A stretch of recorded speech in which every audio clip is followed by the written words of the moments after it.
I'm sorry about what's gonna happen to you. Hello everyone and welcome back to my channel, where I cover vampires and all kinds of supernatural creatures. In this video, we're going to finally be looking at the movie Abigail from 2024, directed by Matt Bettinelli-Olpin and Tyler Gillette, best known for directing Ready or Not and Scream 6. This movie has a great cast, including Dan Stevens, Kevin Durand, who is also in Legion, which I just covered, Giancarlo Esposito, Catherine Newton, and more. Abigail is a horror movie about a group of criminals who are hired to kidnap the daughter of a major crime boss. Their plan is to extort him for money.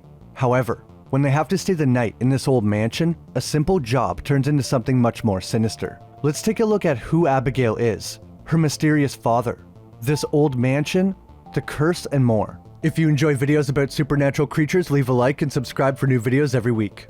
Before we get into Abigail, this video is sponsored by War Thunder. I'm a big fan of history, especially when it comes to World War I and II, and I've actually been playing War Thunder for a while, so when they reached out, it was perfect. War Thunder is one of the best military multiplayer games that's free to play, available on PC, Xbox, and PlayStation. War Thunder is filled with different locations, terrains, and so many different vehicles from all nations, even prototypes. Go into all-out war and choose from ground vehicles, air, or sea. I find myself always doing dogfights. One of my favorite parts about this game is the vast ability to change and upgrade your vehicle's equipment, as well as customize the appearance. The possibilities are endless, and if you're like me, you'll spend your fair share of time here. War Thunder also has a unique damage model. No boring health bars here. Every hit on an enemy has a real effect. Depending on where you hit them, you might take out their turret, disable the track, or take out an essential crew member. If you're accurate enough to hit the fuel tank on the plane, it will ignite. And you can visualize the damage you have done with the X-ray mode. The Alpha Strike update is out now, which brings Hungarian aviation, along with a bunch of new equipment,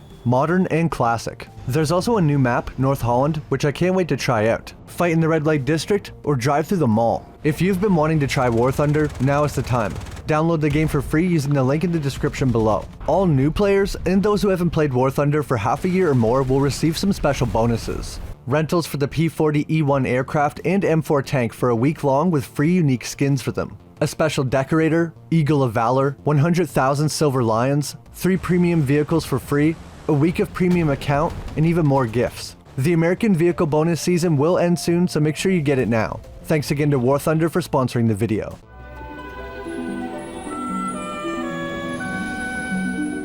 The movie begins with a young girl doing a ballet performance. She's in a theater all alone, so she must be practicing. At the same time, we see a group of 5 people preparing to do a heist. Turns out their target is the girl. She goes home from ballet practice and the group sneak into her house. They wait until she hangs up the phone, then inject her with a sedative. The father comes home during the kidnapping, which isn't part of the plan. They leave as quickly as possible, but halfway to the gate, the alarm goes off. Everyone gets in the van and they manage to get out of the city with no problems. After escaping the city, we cut to them driving down a long wooded driveway with a large gate. Whoever lives here must be a fan of Haunted Mansion. After entering the gate, they are greeted by a man named Lambert. He says that the group came highly recommended, and so far, it's paid off. He lays out some rules for them. No real names, no backstories. It's a 24-hour job and the hard part is over. Now, you babysit. He only wants one of them to go in the room so that the girl will only recognize one voice, just in case. She's also been blindfolded so she can't identify any of them. One of them wants to know who her father is. The only answer Lambert will give is a wealthy man who's about to be $50 million poorer. To ensure that they can't be tracked in any way, he takes all their cell phones. We still don't know anyone's name at this point. The big guy wants to know why they can't use their real names, and the group leader says it's so if one of them gets caught, he can't rat the others out. Lambert says, "You want names? Fine. Frank, Dean, Sammy, Peter, Joey, and Don Rickles." So far, it would appear that Lambert is the one who organized the job. The group is to watch over the girl while Lambert orchestrates a deal for ransom. Before leaving, he says keep the doors locked and the girl isolated. The kitchen and bar have been fully stocked. Plus, there's a fire already lit in each room. See you in 24 hours, my lovely pack of rats. The big guy seems to be the only one confused by this and says, why would he call us rats? But they quickly move on. Of course, they hit the fully stocked bar first. They speculate on who the girl's father could be. Tech billionaire? Real estate maybe? Dean thinks if he's that rich, it must be weapons or something illegal. We get to learn a bit more about the group when Dean fails miserably to guess everyone's background. This leads Joey to show him how it's done. First, she can tell that Frank was a cop by how he stands. He carries a standard issue Glock and shoulder holster, plus he used police hand signs during the kidnapping. He's too smart to be a normal cop. He must be a detective. The whole time she's saying this, Frank doesn't say a word, so we get the feeling this is all correct.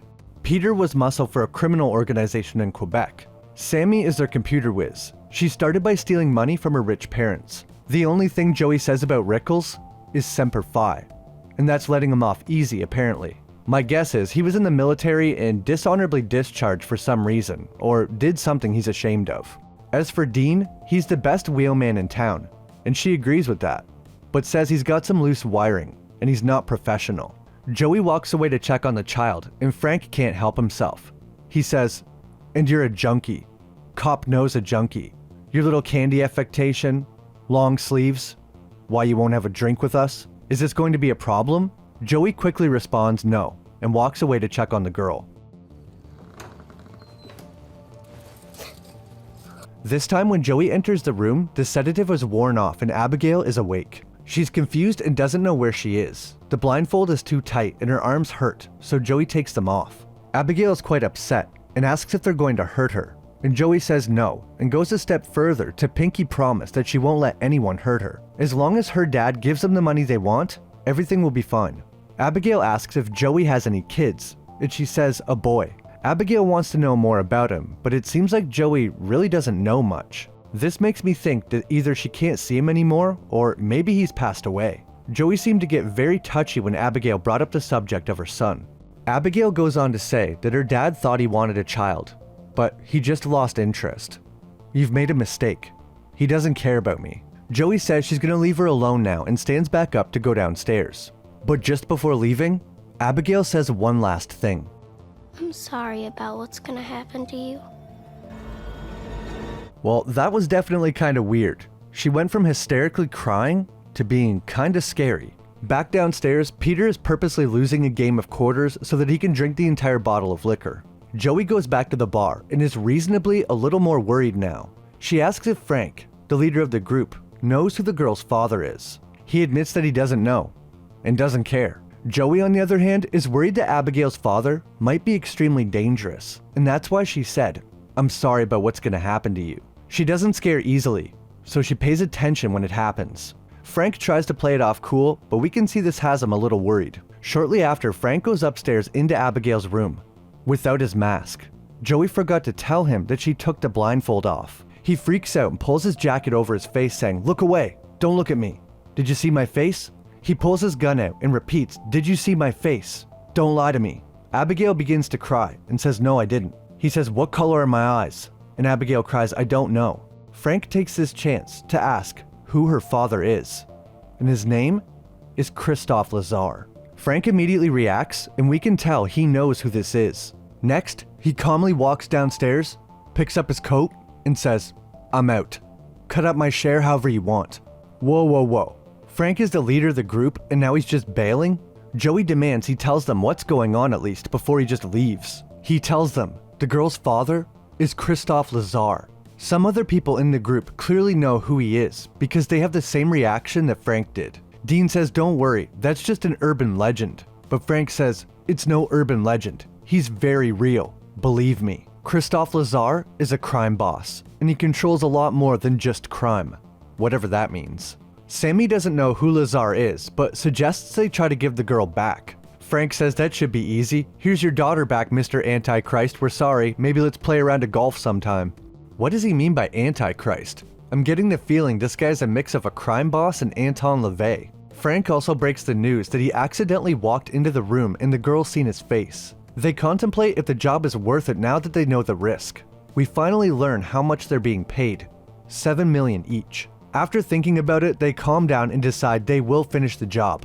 But once it's over, they will take the money and disappear forever. Move far away and start new lives. The house has this old elevator that looks like a cage. I wonder why they would show us that.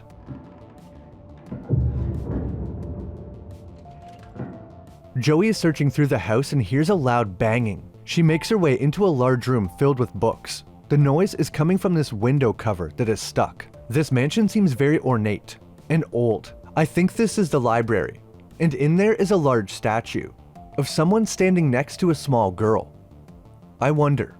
Joey goes up to the room where Dawn is on lookout. They talk for a minute and Dawn invites her inside, but she says she has to stay professional. Earlier, they seem to have some chemistry as well, so I think it's alluding to them having some kind of secret romance going on. Meanwhile, Dean hides in Sammy's room and tries to scare her.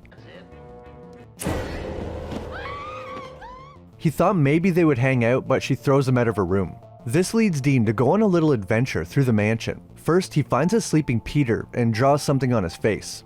I'll let you guess what. Next, he lights a smoke and walks around the mansion checking things out. He continues to walk through the mansion, and he goes into a very dark room and has to use his lighter to see. When he raises the light, there's a large painting on the wall.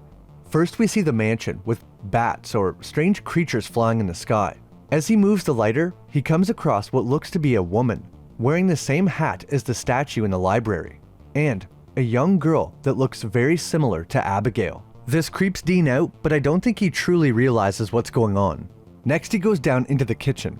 While looking around, the door to the storage area opens all by itself. He walks inside to look around and is scared by a rat, but it's empty. No one's in there. When he turns to leave, we hear a crunch, and the rat goes silent. A moment later, something grabs his legs and drags him into the dark. We never get to see what got him. Sammy thought she heard something, so she goes downstairs to look around. She walks into the storage area where Dean was, and no one's there. When she leaves, Dean is now sitting at the kitchen table. She tells him to stop messing around and approaches him, kicking his chair. When she does, his head falls off. Peter comes down a moment later and sees the headless Dean. Why do you have a dick on your face? What? Sammy tells him to get help and he alerts the rest of the team. They are all horrified and worried. Joey turns to Frank and says, "What does that look like?" And he responds, "It looks like a wild animal ripped him apart." When he says this, Joey gives him a look, and Frank says, No, we're not going there." All of a sudden, everyone looks worried again. Sammy says, "Why are you guys acting so weird?" Joey says, "There's stories about Lazar's hitman, Valdez." Don tells a story he heard about Lazar's 3 top guys getting pinched a few years ago. The night before the trial, when they were supposed to testify, they were staying on the top floor of a hotel. 12 agents in the next room and 2 guarding the door. The next morning, FBI goes into the room and finds them ripped apart, limbs and organs missing, decapitated. That's Valdez's signature. He's an animal. Apparently, the only way to get into that room was the door guarded by agents or the 23rd story window. Sammy thinks the story is fake, but Frank assures them that's not the first time he's heard that story. They think either one of them did it, or Valdez is in the mansion, or one of them is Valdez. They realize they better check on the girl, and she's still there. That doesn't mean they're safe though. Don has finally had enough and decides he's out now. They try to convince him to stay, but they don't have to. When Don opens the front door, there's another metal door or gate blocking them from leaving. They try to break it down, but it's too strong. There's also some kind of family crest on the door with a dragon. After opening the front door, they must have triggered something because all the windows get covered by metal shutters. This reminds me of the Predator maze once it's activated in Alien vs. Predator. Dom goes upstairs and notices that his rifle is gone. But everyone else still has pistols, so I don't know why the rifle is missing. Joey goes upstairs to talk to Abigail and asks if anyone has been in the room. And she tells Joey that Frank came in and talked to her. He said that he worked for her father, and he is Valdez.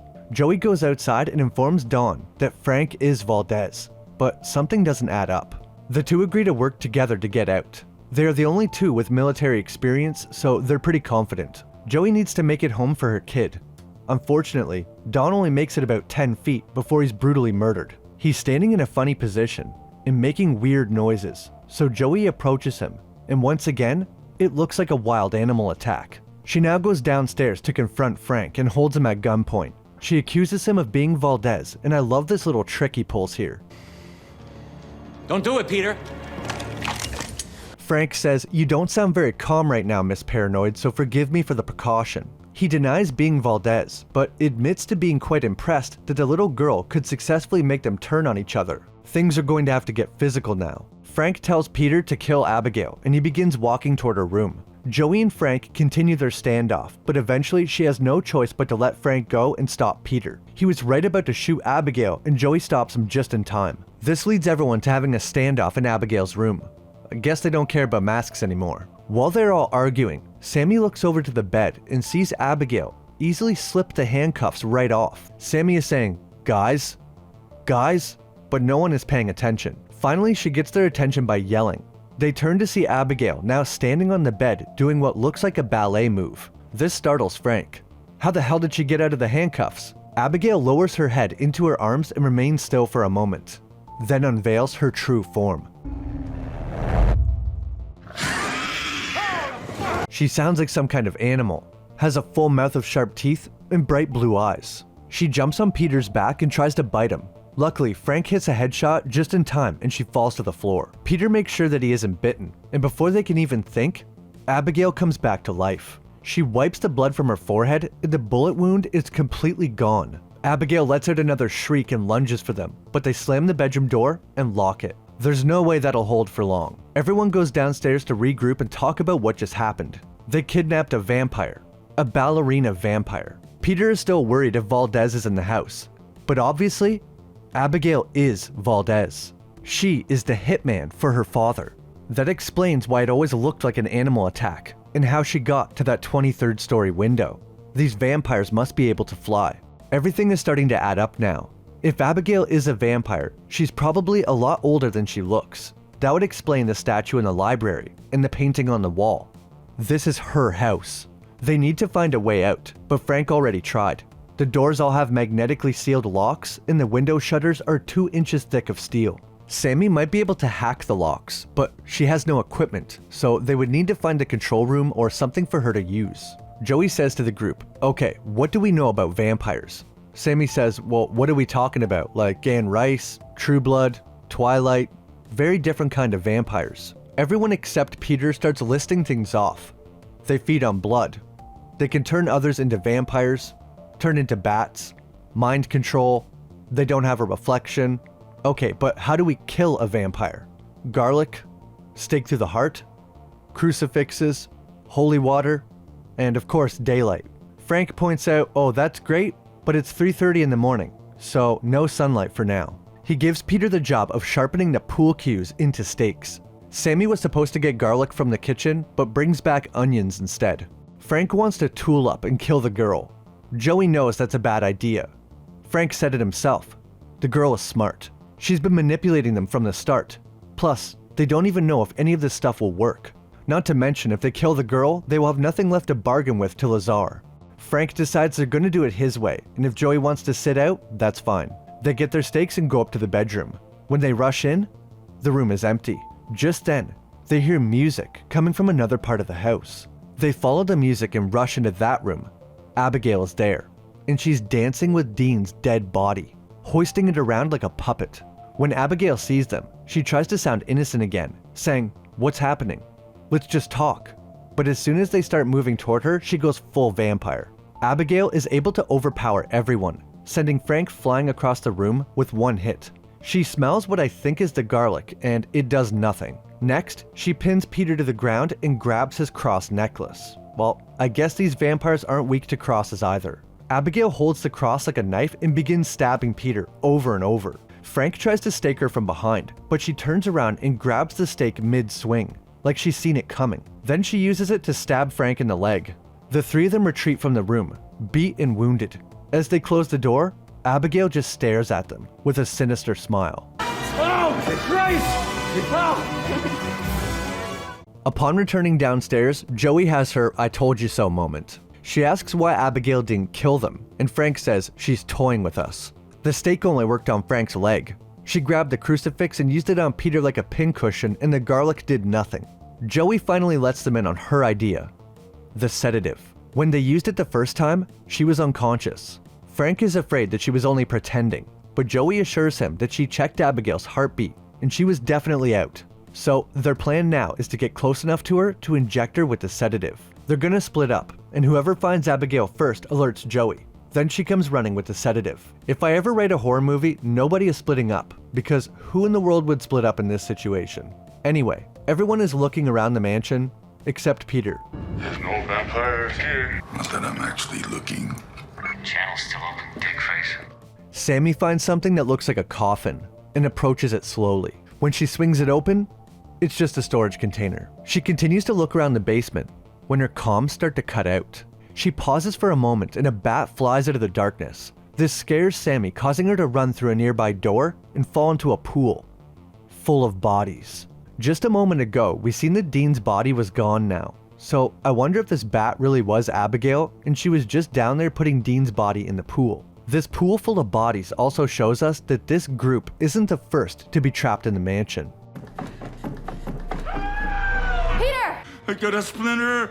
Finally, Abigail shows herself and starts chasing Peter. She does these ballerina moves while chasing him, making it even more creepy. He locks her behind a door again, but this time, she hits the door so hard it explodes off the hinges. Once they get to the stairs, Abigail jumps on the railing and shows off her impressive agility and balance. Peter gets knocked over the railing and I thought he definitely broke his back, but no, he's actually fine. Frank gets kicked down the stairs. Then Abigail grabs him by the throat and says, "What color are my eyes, Frank?"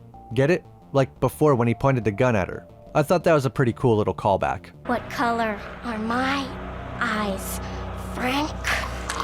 At one point, she grabs Frank's leg and tries to fly away. So, confirmed these vampires can fly. With the help of a tackle off the stairs by Peter, they manage to pin her down and inject her with a sedative. This is the first time we see her angry, and she says, "I will kill you all and gorge myself on your blood." Well, they did it. Unfortunately, Sammy was bitten in the scuffle. Will she become a vampire now? They don't know. Most vampire curses require you to drink vampire blood in order to be turned, but some don't. When Abigail wakes up, they have her locked in the elevator we seen earlier that looks like a cage. See, they did show us that for a reason. Abigail tries to do her fake crying, but Joey tells her to stop. You're pretty good at pretending to be a little girl. Thank you. I've had a few centuries of experience.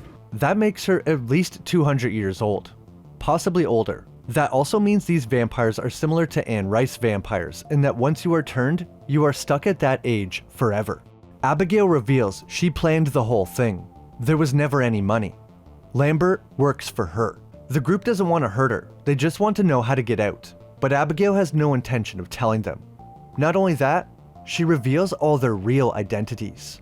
She says, "Don't you want to know why I brought you all here?" It turns out they all wronged her father, Christophe Lazar, in some way, even if they didn't realize it. She starts with Sammy. Her real name is Jessica Herney. Her criminal career started by siphoning money from her rich parents' bank accounts. Then hedge funds, offshore accounts, and eventually bigger fish. She immediately apologizes and says she can give it back. So I guess that means she stole money from Christophe Lazar. Does that mean she was lying earlier when she said she didn't know who that was? I think so. Peter's real name is Terence Lacroix, muscle for the Montreal Broussard family. According to Abigail, he was constantly mocked by his crew for his stunted intellect. So eventually, he stole from them and ran away. Bad news is, he didn't know that crime family was a small subsidiary of Christophe Lazar's empire. Next is Frank, aka former detective Adam Barrett. He tried to infiltrate their New York arm when he was a detective, but he began to like the lifestyle a little too much. He finally arrested their 3 lieutenants, but the night before trial, she ripped their bodies to shreds. Adam changed his name, left town, and never seen his family again. This wasn't for their safety though. Adam was still addicted to the crime lifestyle. Well, that explains how Adam knew the story of Valdez killing the people on the top floor of the hotel. He was the whole reason those guys were there. It also explains how he knew for a fact that Christophe Lazar wasn't an urban legend. Lastly, we get to Joey. Her real name is Ana Lucia Cruz. She is a former army medic, kicked out for shooting up Uncle Sam's morphine. She tries to say she was injured in the field, but you can tell not even she believes that. She started working for some shady people as an underground doctor, but was too high on the job. Instead of removing a bullet, she nicked an artery and killed someone very important to the Lazar empire. Then, she abandoned her kid with a deadbeat father and ran away. Even though we know their real names, I'm going to continue to refer to them by their nicknames because that's what the movie does. Joey snaps back and says, "What about you?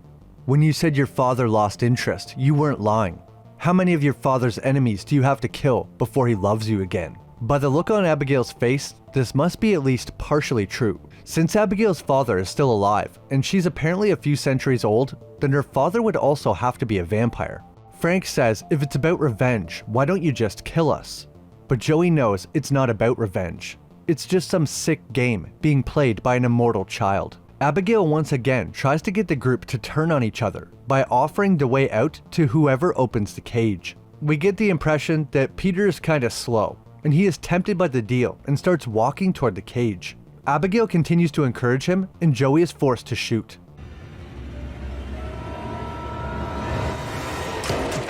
Joey is also the medic, so she immediately patches him up. Everyone goes upstairs except Frank, because someone needs to watch the cage. Right away, Abigail begins messing with Frank, and tells him, "I'll give you the way out if you open the cage." He says, "Okay, you tell me first, and I'll open it." Surprisingly, she agrees. There's a secret door in the library, the bookshelf on the right wall, and then there were none. This must be the name of the book that opens the door. Frank walks over to the cage, grabs the lock, and does nothing. He says, "Still gullible at your age? Freak." Abigail starts to laugh, then hits the cage door, causing it to break off the hinges and send Frank flying backwards. It looks like he got a concussion and will need a minute to regain his composure, so she could have broken out of the cage at any time and was just playing with them.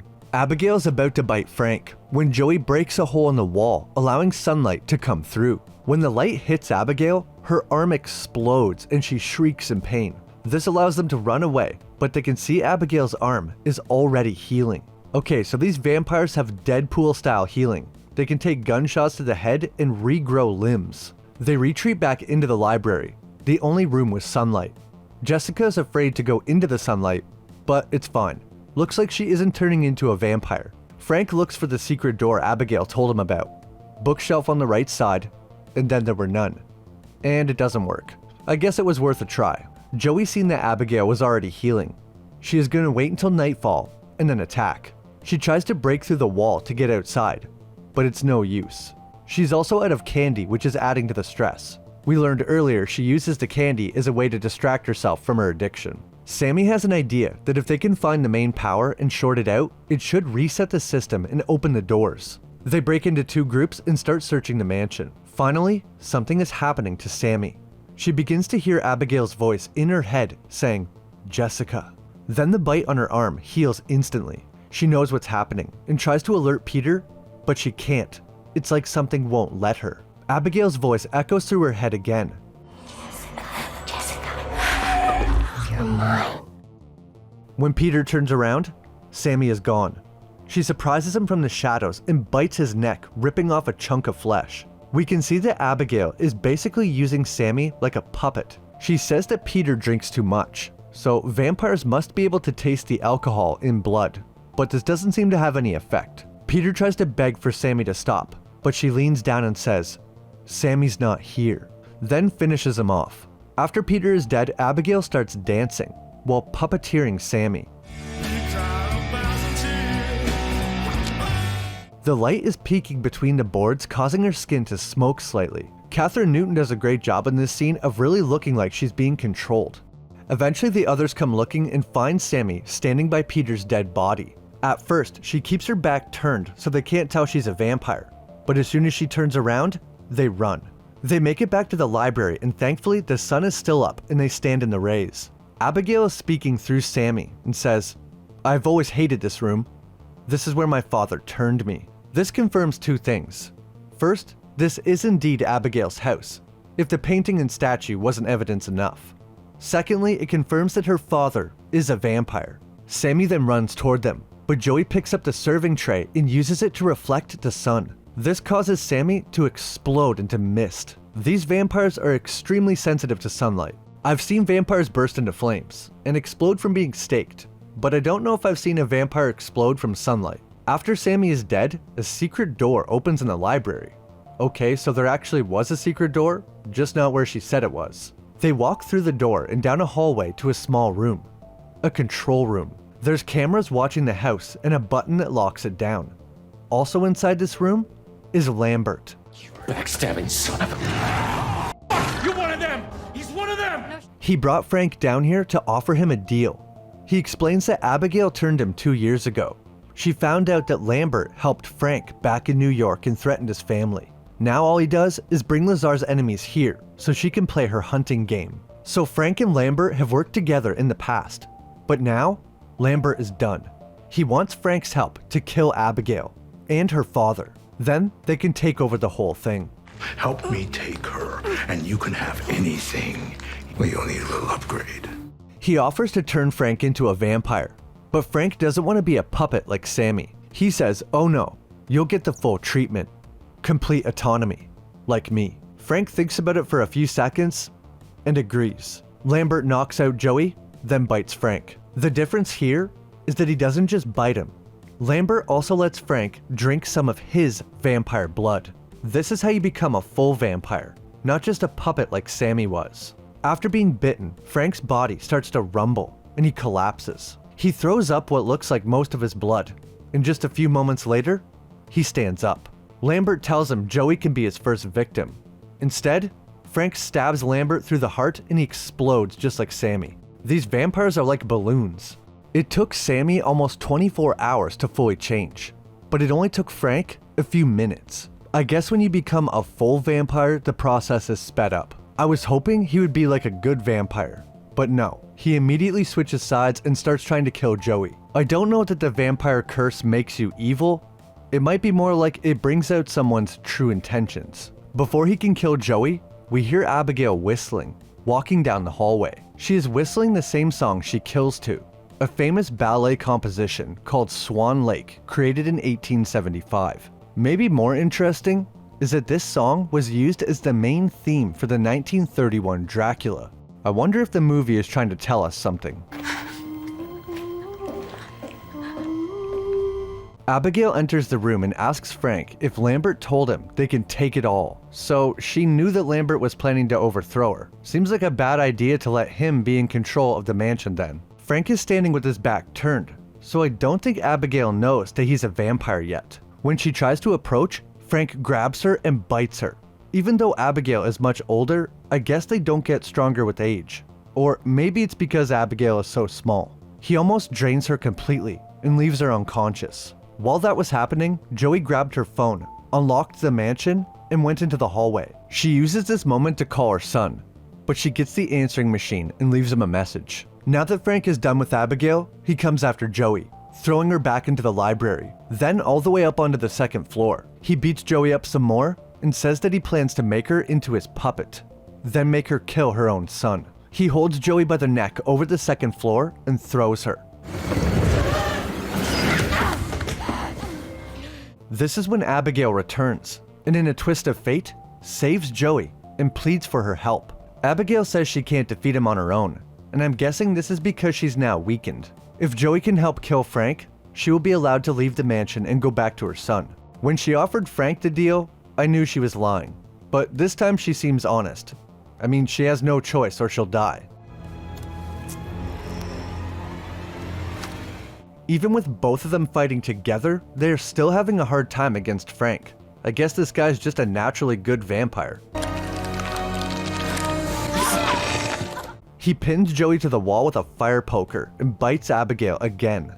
While being fed on, she sticks out her pinky, referencing the promise that Joey made. I mean, I think that promise was null and void after you tried to murder everyone, but it's an alright callback. Once again, Frank leaves Abigail on the ground weakened, then pulls the fire poker right through Joey. Ouch. Abigail is too weak, so Frank bites Joey and tries to make her his puppet. He commands her to grab the stake, and she does. Then he tells her to stand, and she does. Next, he says kill Abigail. Joey walks toward her and raises the stake, but at the last second spins around and tries to stake Frank. He catches her hand though and throws her through a bookcase. This gives Abigail just enough time to jump on his back. Joey then stops him from biting by putting the fire poker in his mouth and pulling him to the ground. During the fight, Abigail begins to laugh, saying, "You thought you could just make her your puppet? Abigail now grabs the stake and tries to pierce Frank's heart. He is resisting for now, but once Joey joins in, they start to overpower him. Abigail takes this opportunity to drop possibly the best line of the movie. The thing about being a vampire is, It takes a long time to learn how to do all the cool shit. Oh, fuck. the stake plunges into Frank's chest and he explodes, leaving them in a pool of blood. So the puppet trick didn't work on Joey the same as Sammy. My guess is that the reason Sammy became a puppet was because Abigail was controlling her mentally. We could hear Abigail's voice in Sammy's head like telepathy. This must be critical in creating a vampire puppet. The other problem is Abigail actually waited for Sammy to turn, which took quite a while. Frank just bites her and tries to do it right away. Joey remembers she was bitten by Frank, but Abigail assures her, now that he's dead, she won't turn. Similar to most vampire curses, if you kill your sire before you are fully turned, you will revert to being a human. Abigail thanks Joey, says I hope you get your son back, and actually does allow her to leave. Everything seems to be going great. But right before Joey leaves, a dark figure enters the room, and whoever it is, Abigail looks worried.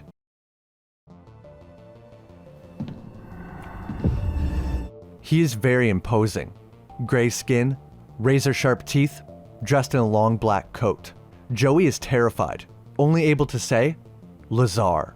I've gone by many names over the countless years. The fact that he says he has gone by many names alludes to him being quite old, possibly ancient. I wonder if the name Lazar is a play on the Lazarus effect, which is the medical phenomenon of someone coming back to life. It's a great name for a vampire. He seems quite bloodthirsty and reveling in Joey's fear. Abigail begs him to stop, and he has an outburst of anger. After the outburst, he immediately calms down, and for a moment, looks emotional. He must be able to sense that Abigail was truly in danger this time, and not just trying to get his attention. I really like the effect on his voice, and all the other vampires as well.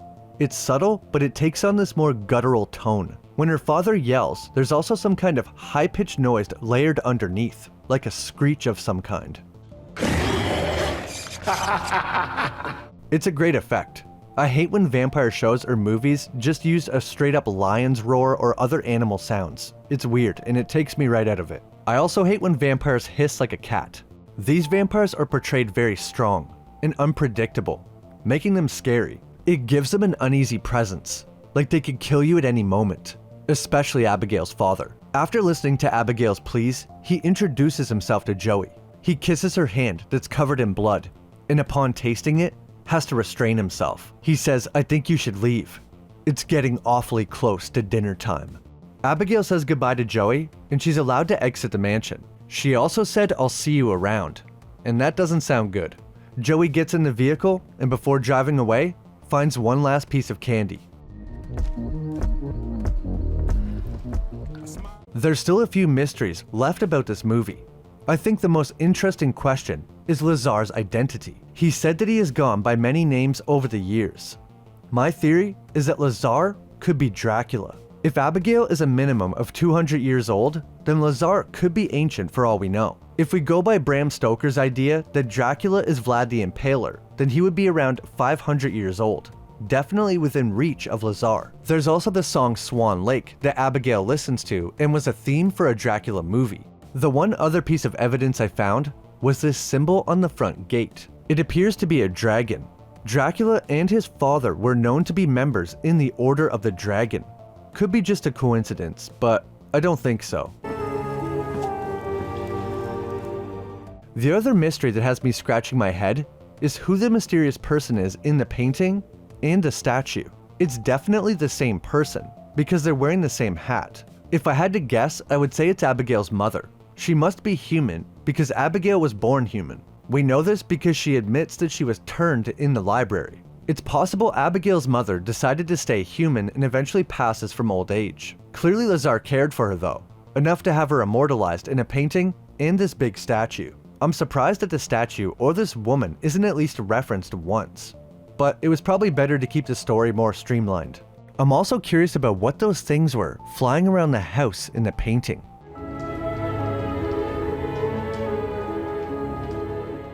That's my video on Abigail. Honestly, I really enjoyed the movie.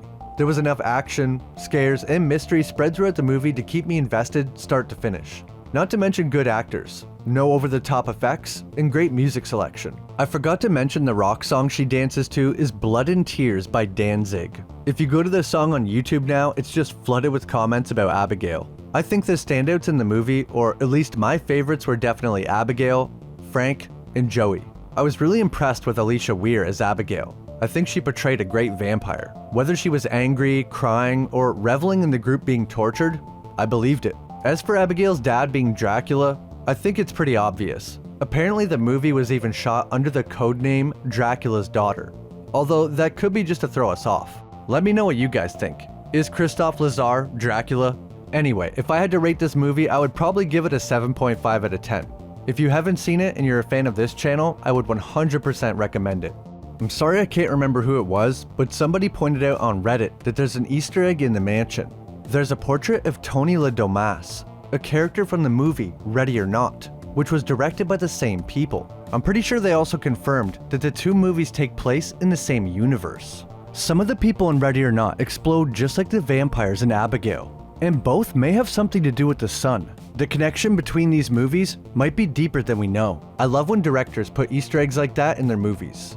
One other Easter egg I know about that was confirmed by the directors is that the name Ana Lucia Cruz is meant to be a play on the name Lucy Westenra from Bram Stoker's Dracula. They added Cruz, which means cross in Spanish, kind of signifying that she would be the savior. If there's any other movies, TV shows, or video games you want me to cover, please leave them in the comments below. If you enjoyed, leave a like, and subscribe if you haven't. It helps out a lot and I really appreciate it. As always, an extra big thanks to all my members for supporting the channel. It means a lot. Thanks so much for watching, and I'll see you in the next video.